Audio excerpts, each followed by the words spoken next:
Member Nanaimo-North Cowichan. Thank you, Madam Speaker. When I looked at this motion, I thought about the history, and I'd like to clear up a bit of the misconception that was just presented to us, that in fact, the idea of self-sufficiency that was offered by the previous government was a failure of reason. If you drop down from another planet and looked at how could BC provide its energy needs, what assets does it have, what tools does it have, what challenges does it have, would you have designed a system where you demanded the power to be produced at a time when we don't need it and then purchase it for 80% more than it's worth, or 80% more than it's worth? I don't think that would be the choice that would be made by any rational being of any kind. If you look back at what happened, the premise was sold to British Columbians by the previous government that we were not self-sufficient. That took into account only the number of megawatts we consume versus we produce. What was happening was BC had a really good business plan that side destroyed. What BC would do is fill its dams at night and not generate energy, and then during the day, when energy was at a high price, we would sell our energy. We would run our dams at full capacity. Then at night, we'd buy cheap, downgraded, discounted power off the grid.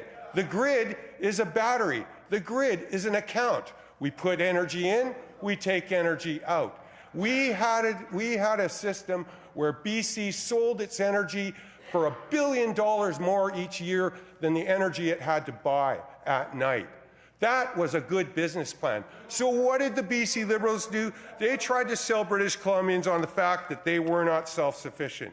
And in an atmosphere of cheap private money, they pushed BCUC out of the way and they leveraged. The only way their private friends could get the capital to build these projects was if this government guaranteed we'd buy the power at 4 times what it's worth. That they took to the bank.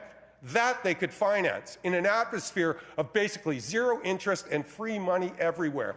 And it was a gold rush. It was the next gold rush on our rivers. Gordon Campbell's government had thousands of claims on rivers in British Columbia. It was ridiculous.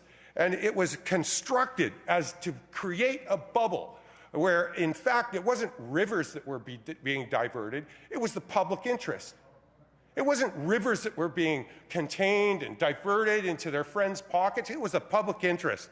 And funds that should go towards supporting people in this province won't do that now. So the run-of-the-river gold rush forgot that the grid is a battery, forgot that there are 2 sides to the balance sheet. These business-minded people forgot that we could sell energy at a huge profit rather than have to generate it at night or generate it in the spring when we have too much anyway. It was ridiculous, and it was intentional. So what we have was a privatization, and the privateers are at the helm of the good ship public interest in BC. And what they've done is steer it aground. They've steered it aground so that $16 billion needs to be paid by British Columbians. $16 billion not to support schools, not to support hospitals, not to support childcare, but to be directed directly into the pockets of their friends. It's a heist on the public purse, and they are privateers. This is what they've done. They took the public interest. They said, treasure, my friends, treasure. We'll shovel it out the back door for you. All you have to do is promise to build a ridiculous power plant that we don't need, that will damage our environment, and all for your friends. Members opposite, all for them. And when it comes to the who pays? Who pays? All those people who come through my office and your offices who can't get housing, who can't get what they need for the last 16 years. Now this government is making different choices, putting the public interest first instead of auctioning it off, instead of liquidating the public purse the way they did to pay off their friends. That's what happened in BC.